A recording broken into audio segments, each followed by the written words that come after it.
friendship, for me, has always been about give and take, a mutual exchange of support, care, and understanding. For years, I thought I had that with her. We met during a time when both of us were navigating the messy uncertainties of young adulthood. She was magnetic, the kind of person who could light up a room with her presence. Her laugh was infectious, her stories captivating, and her confidence inspiring. I admired her and felt lucky to be part of her inner circle.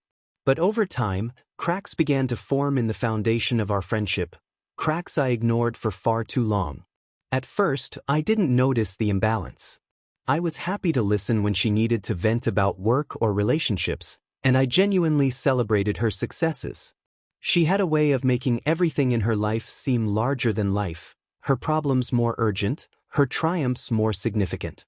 I admired her ambition and passion, so it felt natural to be the friend who cheered her on from the sidelines. But as the years went by, I started to realize that our dynamic rarely shifted. When I needed someone to lean on or share my own struggles with, she wasn't there in the same way. It wasn't that she didn't care, at least not overtly. She would offer a quick "that sucks" or "you'll figure it out" before steering the conversation back to herself. If I tried to dig deeper into my own feelings or ask for advice, she seemed distracted or disinterested. Over time, I began to feel like a supporting character in the story of her life rather than an equal partner in our friendship. Still, I brushed off these feelings for years. I told myself that she was just busy or that maybe I was expecting too much. After all, no friendship is perfect. But the truth was harder to admit. Our relationship was one-sided. It revolved around her needs, her schedule, and her priorities. And while I valued being there for her, it hurt that she didn't seem to value me in the same way. The final straw came on my birthday, a day that should have been about celebrating together but instead became a painful turning point in our friendship. I had planned a small gathering with close friends at my apartment. Nothing extravagant, just good food, music, and the people who mattered most to me. I invited her weeks in advance and made sure to accommodate her schedule because I knew how busy she could be. She assured me she'd be there, even texting me earlier that week to confirm the time and ask if she could bring anything. But when the day arrived, she didn't show up. At first, I thought something must have happened, an emergency or some unavoidable conflict, but then I saw her social media posts. There she was, smiling and laughing at another party on the same night as mine. The photos were time-stamped just hours after my gathering had started, a glamorous event filled with people I didn't know but recognized as part of her newer social circle. She hadn't even bothered to text me an excuse until later that night when she casually mentioned she had other plans come up. I can't describe how deeply it stung to see those photos. It wasn't just that she missed my birthday, it was what it symbolized. In that moment, all the doubts and frustrations I had buried over the years came rushing to the surface. Her absence felt like confirmation of what I had been trying not to acknowledge.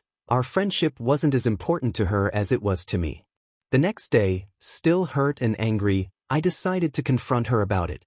It wasn't easy, I hate conflict, but I felt like I owed it to myself to express how much her actions had hurt me.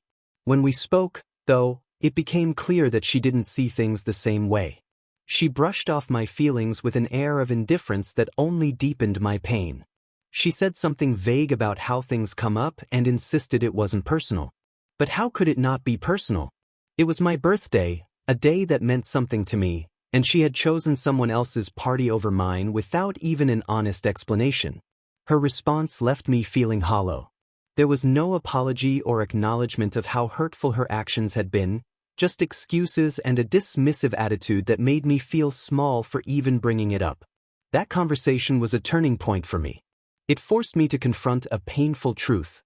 This friendship wasn't healthy anymore. I realized then that I deserved better, not just from her but from all my relationships. Friendship should be reciprocal. It should make you feel valued and supported rather than overlooked or taken for granted. And while letting go of someone who had been such a big part of my life felt daunting, staying in a one-sided relationship felt even worse. So I made the decision to quietly distance myself from her, not out of spite or anger but out of self-preservation. It wasn't an overnight process. Pulling away from someone you've been close to for years takes time and emotional effort. At first, it felt strange not reaching out or sharing updates about my life with her as I once did. But as weeks turned into months, something unexpected happened. I began to feel lighter. Without the weight of our unbalanced friendship dragging me down, I found more energy to invest in other relationships, ones where mutual care and respect were at the forefront.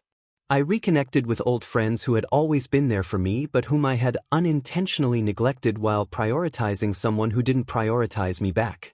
These friendships felt refreshing and affirming in ways that reminded me what true connection looks like. I also started making new friends, people who shared my values and treated relationships as partnerships rather than platforms for self-promotion. These healthier connections helped rebuild my confidence and reminded me that being selective about who you let into your life isn't selfish, it's necessary. Looking back now, I don't regret ending that friendship, even though it was painful at the time, because it taught me so much about boundaries and self-worth. It showed me how important it is not only to give love but also receive it in return, and how vital it is to surround yourself with people who see you as more than just a supporting character in their story. While part of me will always cherish the good memories we shared during those early years of our friendship, the late-night talks, inside jokes, and moments when we truly connected, I've come to accept that some relationships aren't meant to last forever. Sometimes people grow apart. Sometimes they reveal sides of themselves you can no longer align with. Sometimes they simply don't value you in the way you deserve, and that's okay. Letting go isn't easy, it never is, but sometimes it's necessary for growth and healing. Today, when I think about her absence from my life now compared with how much space she once occupied within it, I feel peace rather than sadness because stepping away allowed room for healthier connections filled with mutual respect, love, trust, laughter, joy.